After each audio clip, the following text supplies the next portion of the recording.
Biology. അപ്പൊ ഇന്ന് miss വന്നിരിക്കുന്നത് നമ്മുടെ +2 ബോട്ടണിയിലെ ഏറ്റവും ഇമ്പോർട്ടന്റ് ആയിട്ടുള്ള ഒരു ടോപ്പിക് കൊണ്ടാണ്. അപ്പൊ ഈ ഒരു particular topic that is cloning vectors നിങ്ങൾക്ക് ഇവിടെ കാണാം. അപ്പൊ ഈ ക്ലോണിംഗ് വെക്ടേഴ്സ് എന്ന് പറഞ്ഞ ഈ ഒരു ടോപ്പിക് ഇന്ന് എല്ലാ പ്രാവശ്യം അതായത് നിങ്ങൾ ഒരു 2021 തൊട്ടിട്ട് ഒരു 2024 വരെയുള്ള ക്വസ്റ്റ്യൻ പേപ്പേഴ്സിൽ നിങ്ങൾ ഒന്ന് നോക്കി കഴിഞ്ഞാൽ നിങ്ങൾക്ക് അറിയാൻ പറ്റും ഈ ഒരു പെർട്ടിക്കുലർ ടോപ്പിക് ഇന്ന് എല്ലാ പ്രാവശ്യം ക്വസ്റ്റ്യൻസ് ഷുവർ ആയിട്ട് വന്നിട്ടുണ്ട്. അതിൽ 3 മാർക്ക് ക്വസ്റ്റ്യൻ ഉണ്ടാവും, 2 മാർക്ക് ക്വസ്റ്റ്യൻ ഉണ്ടാവും, 1 മാർക്ക് ക്വസ്റ്റ്യൻ ഉണ്ടാവും. അപ്പൊ എന്താണെങ്കിലും പഠിച്ചിരിക്കേണ്ട ഒരു ഇമ്പോർട്ടന്റ് ആയിട്ടുള്ള ടോപ്പിക് ആണ് ഈ പറഞ്ഞ ക്ലോണിംഗ് വെക്ടേഴ്സ്. അപ്പൊ നമുക്ക് ഇന്ന് സിമ്പിൾ ആയിട്ട് ഈ ക്ലോണിംഗ് വെക്ടേഴ്സ് എന്താണെന്നും അതിന്റെ ഫീച്ചേഴ്സ് എന്താണെന്നും ക്വസ്റ്റ്യൻസും നമുക്ക് ഇന്ന് ഡിസ്കസ് ചെയ്യാം.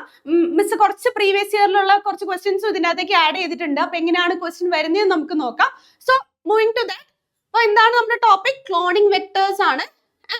Here you can find the picture of cloning vector. ഇത് നമ്മുടെ ടെക്സ്റ്റ് ബുക്കിലുള്ള അതേ പിക്ചർ തന്നെയാണ്. അപ്പൊ ഈ പിക്ചർ വെച്ചിട്ടാണ് നിങ്ങൾക്ക് പലപ്പോഴും എന്താണ് ക്വസ്റ്റ്യൻ വരുന്നത്. അപ്പൊ എപ്പോഴും ഈ ഒരു പെർട്ടിക്കുലർ പിക്ചർ നിങ്ങളുടെ മനസ്സിൽ ഉണ്ടാവണം. ക്ലോണിംഗ് വെക്ടർ എന്ന് പറയുമ്പോൾ തന്നെ എന്താണ് ഈ പിക്ചർ ആണ് നമ്മുടെ മനസ്സിലേക്ക് ഫസ്റ്റ് വരേണ്ടത്. അപ്പൊ എല്ലാ ക്വസ്റ്റ്യൻ പേപ്പറിലും നിങ്ങൾ നോക്കുമ്പോൾ ഈ ഒരു പിക്ചർ ആയിരിക്കും കൊടുത്തിട്ടുണ്ടാവുക. എന്നിട്ട് ഐഡന്റിഫൈ ചെയ്യാനായിരിക്കും ഫസ്റ്റ് ക്വസ്റ്റ്യൻ വന്നിട്ടുണ്ടാവുക. ഓക്കെ, അപ്പൊ അതുകൊണ്ട് പിക്ചർ മറക്കരുത്. നിങ്ങൾ ഇത് കറക്റ്റ് ആയിട്ട് നോട്ട് ചെയ്ത് തന്നെ പഠിച്ചിരിക്കുക കേട്ടോ. ഓക്കെ, സോ എന്താണ് ക്ലോണിംഗ് വെക്ടർ എന്നുള്ളത് നമുക്ക് നോക്കാം. So what is actually A cloning vector? എന്താണ് സിമ്പിൾ ആയിട്ട് ക്ലോണിംഗ് വെക്ടർ എന്ന് പറഞ്ഞാൽ എന്താണ് നമുക്ക് നോക്കാം. അതായത് വെക്ടേഴ്സ് എന്ന് പറഞ്ഞാൽ എന്താണ്? വെക്ടേഴ്സ് സിംപ്ലി ഏറ്റവും സിമ്പിൾ ആയിട്ട് നമുക്ക് പറയാം ദീസ് ആർ വെഹിക്കിൾസ്. വെഹിക്കിൾസ് എന്ന് പറയാം. എന്തിന്റെ വെഹിക്കിളാ? വെഹിക്കിൾ എന്തിനാണ്? ട്രാൻസ്പോർട്ടേഷന് വേണ്ടിയിട്ടാണ് അല്ലെ. നമുക്ക് ഒരു സ്ഥലത്ത് നിന്ന് മറ്റൊരു സ്ഥലത്തേക്ക് പോകണമെങ്കിൽ അല്ലെങ്കിൽ എന്തെങ്കിലും ലഗേജ് ട്രാൻസ്പോർട്ട് ചെയ്യണം, ഇതിനൊക്കെ നമ്മൾ പലതരത്തിലുള്ള മോഡ് ഓഫ് ട്രാൻസ്പോർട്ടിൽ വെഹിക്കിൾസ് വരാറുണ്ട് അല്ലെ. അപ്പൊ ഈ വെഹിക്കിൾസ് എന്താണ്? ശരിക്കും പറഞ്ഞാൽ ക്യാരിയേഴ്സ് ആണ്. അപ്പൊ നമ്മുടെ ക്ലോണിംഗ് വെക്ടർ എന്താണ്? ഇതും ക്യാരിയർ ആണ്. എന്തിന്റെ ക്യാരിയർ ആണ്? DNA ക്യാരിയർ ആണ്. ഓക്കെ, അപ്പൊ DNA ക്യാരിയേഴ്സ് ആണ് ആക്ച്വലി സിംപ്ലി നമുക്ക് ഈ പറയുന്ന ക്ലോണിംഗ് വെക്ടേഴ്സ് എന്ന് പറയുന്നത്. അപ്പൊ നിങ്ങൾക്ക് ഓർത്തിരിക്കാൻ വളരെ എളുപ്പമാണ്. നിങ്ങൾ അത് ഭയങ്കര കോംപ്ലിക്കേറ്റഡ് ആക്കേണ്ട, ഇത്രയേ ഉള്ളൂ, ചെറിയ കാര്യം ഉള്ളൂ. അപ്പൊ ഇവിടെ DNA molecule use to carry foreign DNA into a host cell. Okay, അപ്പൊ നമുക്ക് ഒരു പെർട്ടിക്കുലർ പ്രൊഡക്റ്റ് മേക്ക് ചെയ്യണം. സിമ്പിൾ ആയിട്ട് എക്സാമ്പിൾസ് ഏതെങ്കിലും നിങ്ങൾ എടുക്കുക. ഇൻസുലിൻ നമുക്ക് ഏറ്റവും കോമൺ ആയിട്ട് ഓർത്തിരിക്കാൻ പറ്റുന്ന ഒരു കാര്യമാണ്. കാരണം ഫസ്റ്റ് പ്രിപ്പയർ ചെയ്തത് നമ്മുടെ ഇൻസുലിൻ ആണ്. അതുകൊണ്ട് എന്താണ് നമുക്ക് ഇൻസുലിൻ ഓർത്തിരിക്കാം. അപ്പൊ ഇൻസുലിൻ ക്രിയേറ്റ് ചെയ്യണമെങ്കിൽ അല്ലെങ്കിൽ അത് പ്രിപ്പയർ ചെയ്യണമെങ്കിൽ നമുക്ക് ഒരു DNA മോളിക്യൂൾ മറ്റൊരു ഹോസ്റ്റ് സെല്ലിലേക്ക് എന്ത് ചെയ്യണം? നമ്മൾ ട്രാൻസ്ഫർ ചെയ്യണം. ട്രാൻസ്ഫർ ചെയ്ത് അതിലാണ് പെർട്ടിക്കുലർലി ഈ പറയുന്ന ക്ലോണിംഗ് നടക്കുന്നത്. അപ്പൊ അതിന് വേണ്ടിയിട്ട് നമ്മൾ യൂസ് ചെയ്യുന്ന ട്രാൻസ്ഫർ പ്രോസസ്സിന് യൂസ് ചെയ്യുന്ന ആൾക്കാരാണ് നമ്മുടെ ക്ലോണിംഗ് വെക്ടേഴ്സ് എന്ന് പറയുന്നത്. Okay, that helps in gene cloning and gene expression. And the most simple meaning അല്ലെങ്കിൽ ഏറ്റവും സിംപ്ലസ്റ്റ് ആയിട്ട് നമുക്ക് വെക്ടേഴ്സിന് എന്തെന്ന് പറയാം? DNA ക്യാരിയേഴ്സ് എന്ന് പറയാം. ഓക്കെ, അതാണ് ഇതിന്റെ ഒരു സിമ്പിൾ എക്സ്പ്ലനേഷൻ എന്ന് പറയുന്നത്. And what are the features of N ideal cloning vector? അപ്പൊ നിങ്ങൾക്ക് പലപ്പോഴും ക്വസ്റ്റ്യൻ വരുന്നത് ഈ ഒരു പെർട്ടിക്കുലർ പോയിന്റ് ആണ്. എന്തൊക്കെയാണ് ഫീച്ചേഴ്സ്? അപ്പൊ അതിൽ ഇമ്പോർട്ടന്റ് ആയിട്ട് 4 ഫീച്ചേഴ്സ് ആണ് നമുക്ക് ഓർത്തിരിക്കേണ്ടത്. അതിൽ first one origin of replication അല്ലെങ്കിൽ ORI എന്ന് നമ്മൾ ഷോർട്ട് ആയിട്ട് പറയും. So what is this? അപ്പൊ ഈ ഒരു പെർട്ടിക്കുലർ ഒറിജിൻ ഓഫ് റിപ്ലിക്കേഷൻ പോയിന്റിലാണ് അല്ലെങ്കിൽ that is a sequence where actually the replication begins. അപ്പൊ റിപ്ലിക്കേഷൻ നടക്കുന്ന ആ ഒരു പെർട്ടിക്കുലർ പോയിന്റിനെയാണ് നമ്മൾ എന്തെന്ന് പറയുന്നത്? ആ പേരിൽ തന്നെ ഉണ്ട്, ഒറിജിൻ ഓഫ് റിപ്ലിക്കേഷൻ അല്ലെ. Enable self replication. അപ്പൊ ഈ ഒരു പെർട്ടിക്കുലർ വെക്ടർ നമ്മൾ ഒരു ഹോസ്റ്റ് സെല്ലിലേക്ക് ഇൻട്രൊഡ്യൂസ് ചെയ്ത് കഴിയുമ്പോൾ അതിനൊരു ORI ഉണ്ടാവും. ആ ORI എന്നുള്ള ആ പോയിന്റിൽ വെച്ചിട്ട് എന്ത് സംഭവിക്കും? ഹോസ്റ്റ് സെല്ലിലേക്ക് ഇൻട്രൊഡ്യൂസ് ചെയ്തിരിക്കുന്ന അത് അവിടെ വെച്ച് റിപ്ലിക്കേഷൻ നടക്കും. അപ്പൊ ഹോസ്റ്റ് സെല്ലിൽ ഓട്ടോമാറ്റിക്കലി റിപ്ലിക്കേഷൻ പോസിബിൾ ആയിരിക്കും. അപ്പൊ എന്താണ്? എപ്പോഴും വെക്ടേഴ്സിന് ഒരു പ്രോപ്പർ ആയിട്ടുള്ള ഒരു ORI വേണം. That is the first feature. And coming to the second feature, that is selectable markers. അപ്പൊ ഈ ഒരു പെർട്ടിക്കുലർ ക്ലോണിംഗ് വെക്ടറിൽ നമുക്ക് എന്താണ് വേണ്ടത്? സെലക്ടബിൾ മാർക്കേഴ്സ് വേണം. അപ്പൊ ഈ സെലക്ടബിൾ മാർക്കേഴ്സ് എന്തിനാണ്? ഈ പേരിൽ നിന്ന് തന്നെ നമുക്ക് മനസ്സിലാക്കാൻ സെലക്ട് ചെയ്യാൻ വേണ്ടിയിട്ടാണ് അല്ലെ. അപ്പൊ ഇതില് ട്രാൻസ്ഫോമൻസും അതുപോലെ നോൺ ട്രാൻസ്ഫോമൻസിനെ സെലക്ട് ചെയ്ത് മനസ്സിലാക്കി വേർതിരിക്കാൻ വേണ്ടിയിട്ട്. അപ്പൊ നോൺ ട്രാൻസ്ഫോമൻസ് ആണെങ്കിൽ നമുക്ക് അവിടെ ആവശ്യമില്ല, പക്ഷെ ട്രാൻസ്ഫോമൻസ് ആണെങ്കിൽ നമുക്ക് അവിടെ ആവശ്യമുണ്ട്. അതിന്റെ ഫർദർ ഗ്രോത്തിനെ അവിടെ പ്രൊമോട്ട് ചെയ്യുകയും ചെയ്യണം. ഓക്കെ, അപ്പൊ ഇതിനെ തമ്മിൽ വേർതിരിക്കാൻ വേണ്ടിയിട്ട് നമുക്ക് വേണ്ടത് ആരാണ്? സെലക്ടബിൾ മാർക്കേഴ്സ് ആണ്. So that is the second important feature, the selectable markers. And coming to the third one, it is nothing but the cloning sites.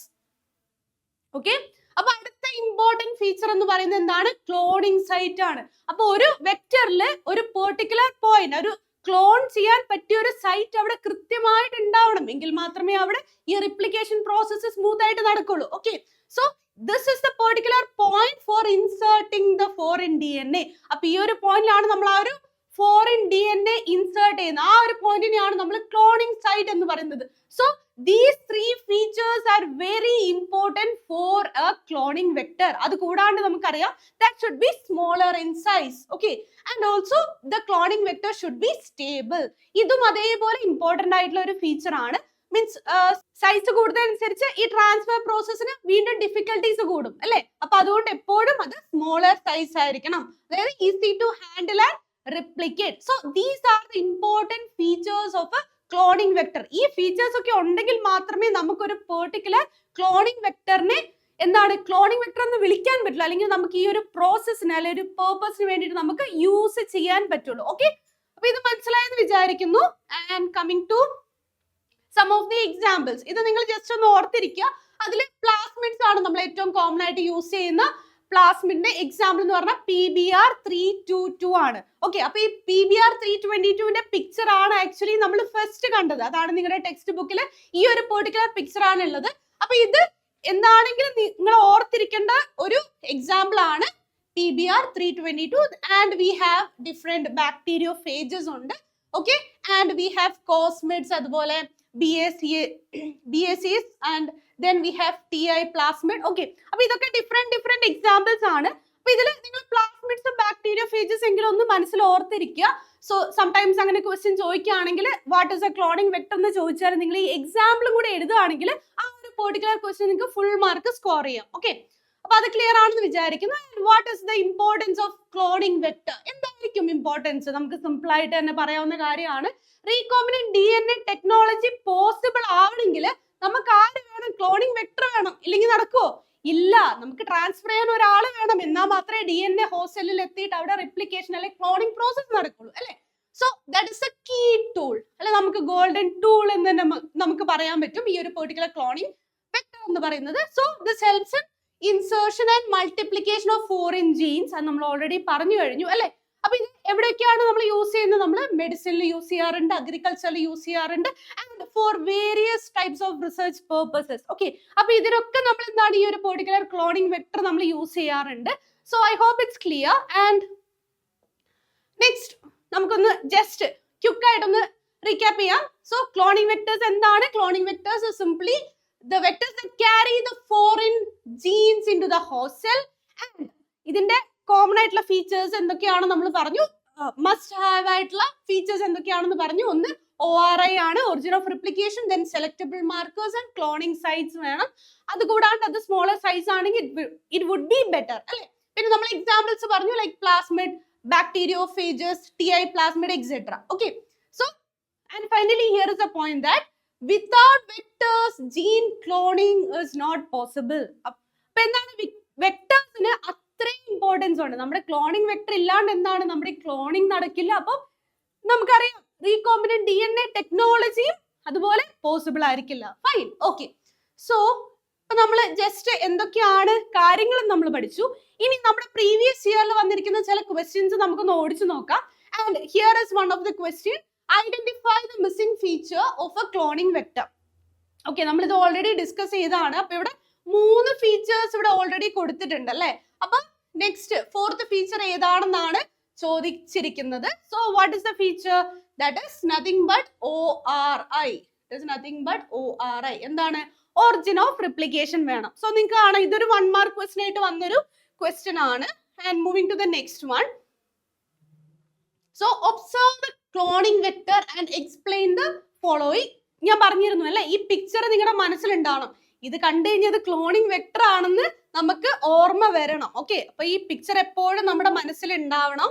അല്ലാതെ ഒരു ക്വസ്റ്റ്യൻ കാണുമ്പോൾ നമുക്ക് ഡൗട്ട് അടിച്ച് നിൽക്കാൻ പാടില്ല. Okay, that is it.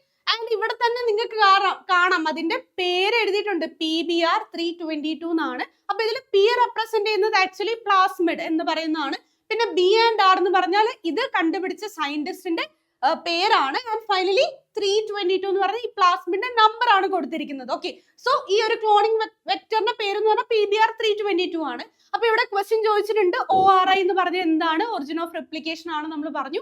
And ഈ origin of replication എന്ന് പറഞ്ഞാൽ ആ ഒരു പെർട്ടിക്കുലർ സീക്വൻസിൽ വെച്ചിട്ടാണ് ഈ ഒരു റിപ്ലിക്കേഷൻ സ്റ്റാർട്ട് ചെയ്യുന്നത്. ഓക്കെ, അത് നമ്മൾ ഓൾറെഡി പറഞ്ഞു, അത് നമ്മൾ എക്സ്പ്ലെയിൻ ചെയ്യണം. പിന്നെ എന്താണ് BAMHI. ഓക്കെ, അപ്പൊ ഇതിൽ ഓരോ പാർട്ടും ഏതൊക്കെയാണെന്ന് നമ്മുടെ മനസ്സിൽ ഒരു ഐഡിയ വേണം. അപ്പൊ ഇത് റെസ്ട്രിക്ഷൻ എൻസൈംസ് ആണ് ആക്ച്വലി ഈ BAMHI, അതുപോലെ PST1, PVU1 ഈ പറഞ്ഞ കാര്യങ്ങളൊക്കെ എന്താണ്, അതുപോലെ HIND3 റോമൻ ലെറ്റർ 3 എന്നൊക്കെ കാണാനല്ലേ. ഓക്കെ, അപ്പൊ ഇതൊക്കെ ആക്ച്വലി എന്താണ്, റെസ്ട്രിക്ഷൻ എൻസൈംസ് ആണ്. അപ്പൊ ഇവിടെയാണ് ആ ഒരു കട്ടിങ്ങിനും ഒക്കെ വേണ്ടിയിട്ടുള്ള ആ സൈറ്റ് എന്ന് പറയുന്നത് ഇവിടെയാണ്. Okay, so that is it. I am moving to the next question. And again നിങ്ങൾക്ക് കാണാം ഫിഗർ തന്നെയാണ് തന്നിരിക്കുന്നത് അല്ലെ, ഫിഗർ തന്നിട്ടുണ്ട്.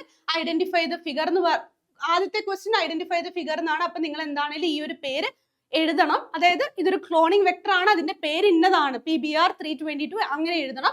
പിന്നെ വാട്ട് ഡസ് TTR, അതുപോലെ ROP, ORI ഡിനോട്ട്, അത് വീണ്ടും വീണ്ടും റിപ്പീറ്റഡ് ആയിട്ട് ഈ ORIന്റെ കാര്യം ചോദിക്കുന്നുണ്ട്. അപ്പൊ നിങ്ങൾ എപ്പോഴും കെയർഫുൾ ആയിരിക്കണം കേട്ടോ. ഒരു കറക്റ്റ് ആയിട്ടുള്ള ഒരു സ്പെസിഫിക് ആയിട്ടുള്ള ഒരു ആൻസർ നിങ്ങൾ ORIന്റെ കേസിൽ എപ്പോഴും പഠിച്ചു വെക്കണം. പിന്നെ ഈ TR ഇവിടെ നിങ്ങൾക്ക് ഒബ്സർവ് ചെയ്താൽ കാണാം, ഈ ഒരു പിങ്ക് കളർ ഇല്ലേ, ഈ ഒരു പാർട്ടാണ് TTR എന്ന് പറയുന്നതും AMPR എന്ന് പറയുന്നത്. ഇത് ആക്ച്വലി സെലക്ടബിൾ മാർക്കേഴ്സ് ആണ്. നമ്മൾ സെലക്ടബിൾ മാർക്കേഴ്സിന്റെ കാര്യം പറഞ്ഞിരുന്നു അല്ലെ. അപ്പൊ ഇത് രണ്ടും എന്താണ്, ഈ PBr322 സെലക്ടബിൾ മാർക്കേഴ്സ് ആണ്. Okay, so and coming to the next question, ഇവിടെ ROP അതെന്താണെന്ന് ചോദിച്ചിട്ടുണ്ട്. ഈ ഒരു ഗ്രീൻ കളറിൽ മാർക്ക് ചെയ്തിരിക്കുന്നതാണ് ഇതിലെ ROP എന്ന് പറയുന്നത്. അതായത് എത്ര നമ്പർ ഓഫ് പ്ലാസ്മിഡ്സ് വേണം, എത്ര കോപ്പീസ് വേണം എന്ന് ഡിസൈഡ് ചെയ്യുന്ന ആ ഒരു പെർട്ടിക്കുലർ പോയിന്റിനെയാണ് നമ്മൾ ഈ ROP എന്ന് പറയുന്നത്. അപ്പൊ ഇതൊക്കെ നിങ്ങൾ പഠിച്ചിരിക്കണം കേട്ടോ. പിന്നെ എഗെയിൻ ORIന്റെ കാര്യമാണ് ചോദിച്ചിരിക്കുന്നത്. ഞാൻ ഇത് ഈ 2021 തൊട്ടിട്ട് 2024 വരെ വന്നിരിക്കുന്ന കുറച്ച് ക്വസ്റ്റ്യൻസ് ആണ്. അപ്പൊ ഇതിലെല്ലാം നിങ്ങൾക്ക് റിപ്പീറ്റഡ് ആയിട്ട് ഈ ഒരു പിക്ചർ കാണാൻ സാധിക്കും. പിന്നെ ക്ലോണിംഗ് വെക്ടർ ഏതാണെന്ന് വീണ്ടും വീണ്ടും ചോദിക്കുന്നുണ്ട്. പിന്നെ അതുപോലെ 3 ക്യാരക്ടറിസ്റ്റിക് ഫീച്ചേഴ്സ് ഏതൊക്കെയാണെന്ന് ചോദിക്കുന്നുണ്ട്. നമ്മൾ ഏതൊക്കെയാണെന്ന് പറഞ്ഞിരുന്നു. ഏതൊക്കെയാണ്, ORI ഉണ്ട്, അതുപോലെ രണ്ടാമത്തേത് ഏതായിരുന്നു, സെലക്ടബിൾ മാർക്കേഴ്സ് നമ്മൾ പറഞ്ഞു. പിന്നെ മൂന്നാമത് എന്താണ്, 3 ഫീച്ചേഴ്സ് ആണ് പറഞ്ഞിരിക്കുന്നത് അല്ലെ. സെലക്ടബിൾ മാർക്കേഴ്സ് നമ്മൾ പറഞ്ഞു. ഓക്കെ, അതുപോലെ തന്നെ തേർഡ് വൺ എന്ന് പറഞ്ഞു കഴിഞ്ഞാല് എന്തായിരുന്നു, 3 ഫീച്ചേഴ്സ് നമ്മൾ പറഞ്ഞിട്ടുണ്ടായിരുന്നു അല്ലെ. അപ്പൊ അതിന്റെ മൂന്നാമത്തെ ഫീച്ചർ ക്ലോണിംഗ് സൈറ്റ്സ് വേണം. ഓക്കെ, അപ്പൊ ഇത് 3 എണ്ണമാണ് ഇമ്പോർട്ടന്റ് ആയിട്ടുള്ള ക്യാരക്ടേഴ്സ് അല്ലെങ്കിൽ ഫീച്ചേഴ്സ് എന്ന് പറയുന്നത്. Okay, and moving to the next one. വീണ്ടും നിങ്ങൾക്ക് കാണാൻ സാധിക്കും എന്താണ്, identify the selectable markers present in, explain the significance of ORI. അപ്പൊ ഇത് കണ്ടിന്യൂസ് ആയിട്ട് ഓരോ ഇയറിലും സെയിം ക്വസ്റ്റ്യൻസ് റിപ്പീറ്റ് ആയി വന്നുകൊണ്ടിരിക്കുകയാണ്. അതാണ് ഞാൻ പറഞ്ഞത്, വളരെ ഇമ്പോർട്ടന്റ് ആയിട്ടുള്ള ഒരു ടോപ്പിക് ആണ്. നിങ്ങൾ കറക്റ്റ് ആയിട്ട് പഠിച്ചിരിക്കണം. ഈ ഒരു ചാപ്റ്ററിൽ നിന്ന് എപ്പോഴും ഷുവർ ക്വസ്റ്റ്യൻ വരുന്ന ഒരു പെർട്ടിക്കുലർ ടോപ്പിക് ആണ്. വീണ്ടും നിങ്ങൾക്ക് കാണാം ഇതേ പിക്ചർ തന്നെ കൊടുത്തിട്ടുണ്ട്. അത് കഴിഞ്ഞിട്ട് what is the role of ORI, what are the selectable markers present in this cloning vector, what is the role of selectable markers, ഇത് തന്നെ ചോദിച്ചിട്ടുണ്ട്. അപ്പൊ ഇവിടെ നമ്മൾ നേരത്തെ പറഞ്ഞിരുന്നു, ഇവിടുത്തെ സെലക്ടബിൾ മാർക്കേഴ്സ് എന്ന് പറയുന്നത് AMPR ആൻഡ് TTR, ഇത് രണ്ടുമാണ് ഇവിടുത്തെ സെലക്ടബിൾ മാർക്കേഴ്സ് എന്ന് പറയുന്നത്. അപ്പൊ നമ്മളിത് ഏത് വർഷം ഈ ക്വസ്റ്റ്യൻ നോക്കിയാലും, ക്വസ്റ്റ്യൻ പേപ്പർ നോക്കിയാലും നമുക്ക് ഇതേ ക്വസ്റ്റ്യൻസ് തന്നെ റിപ്പീറ്റ് ആയി കാണാൻ സാധിക്കും. അപ്പൊ അതുകൊണ്ട് നിങ്ങൾ എപ്പോഴും നോട്ട് ഡൗൺ ചെയ്ത് ആ ഒരു പെർട്ടിക്കുലർ ചാപ്റ്റർ, ബയോടെക്നോളജിന്റെ ആ ഒരു പെർട്ടിക്കുലർ ചാപ്റ്ററിൽ നിന്ന് പഠിക്കേണ്ട ഒരു ഇമ്പോർട്ടന്റ് ടോപ്പിക് ആണ്. So I hope this is clear. അപ്പൊ നമ്മൾ സിമ്പിൾ ആയിട്ട് ഈ ഒരു ക്ലോണിംഗ് വെക്ടർ എന്താണെന്നും അതിന്റെ ഇമ്പോർട്ടൻസ് എന്താണെന്നും അതിന്റെ ക്യാരക്ടേഴ്സ് അല്ലെങ്കിൽ ആ ഒരു ഫീച്ചേഴ്സ് എന്താണെന്നൊക്കെ നമ്മൾ ഡിസ്കസ് ചെയ്തു. അതുപോലെ എക്സാമ്പിൾസ് പറഞ്ഞു, നമ്മൾ കുറച്ച് ക്വസ്റ്റ്യൻസ് നോക്കി അല്ലെ. അപ്പൊ ഇനി മറ്റൊരു ടോപ്പിക്കുമായിട്ട്, ഇതുപോലെ ഇമ്പോർട്ടന്റ് ആയിട്ട് എപ്പോഴും ക്വസ്റ്റ്യൻസ് റിപ്പീറ്റ് ആയി വരുന്ന ഒരു ടോപ്പിക്കുമായിട്ട് നമുക്ക് വീണ്ടും കാണാം. So until then, take care. Bye. Thank you.